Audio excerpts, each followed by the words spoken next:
Hello friends, అందరికీ good morning అండి. నేను మీ ఆంజనేయులు రాస్తురి. సో చాలా సంతోషంగా ఉంది, ఎందుకంటే ఈరోజు మన వెస్టీలో ఫుడ్ సప్లిమెంట్ వాడి మేడం వచ్చేసి వెయిట్ లాస్ అయినారు. సో ఎవరైతే వెయిట్ లాస్ కోసం ఇబ్బంది పడుతున్నారో మేడం యొక్క మాటల్లో విందాం.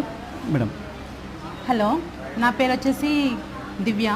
నేను వెయిట్ లాస్ గురించి చేయని రకాలంటూ ఎలాంటి అంటే యోగా చేశాను, ఎక్సర్సైజ్ చేశాను, మనం డైట్ ప్లాన్ చేసుకున్నాను.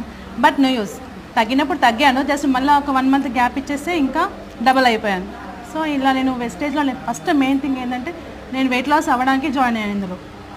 ఇది ఒక 1 మంత్ 15 days వాడాను, 8 kgs తగ్గాను నేను. Thank you wastage. Yes, super అండి. సో ఎవరైతే వెయిట్ లాస్ కోసం చాలా రోజుల నుంచి వెయిట్ చేస్తూ ఉన్నారో ఈ వీడియో మీకు ఎవరైతే పంపిస్తున్నారో వాళ్ళకి కాల్ చేయండి, లేదంటే కింద స్క్రోల్ అవుతున్న నెంబర్కి కాల్ చేయండి. సో ఆల్ ది బెస్ట్ అందరికీ. Thank you. హలో ఫ్రెండ్స్, అందరికీ గుడ్ మార్నింగ్ అండి. నేను మీ ఆంజనేయులు రాస్తురి. సో చాలా సంతోషంగా ఉంది, ఎందుకంటే ఈరోజు మన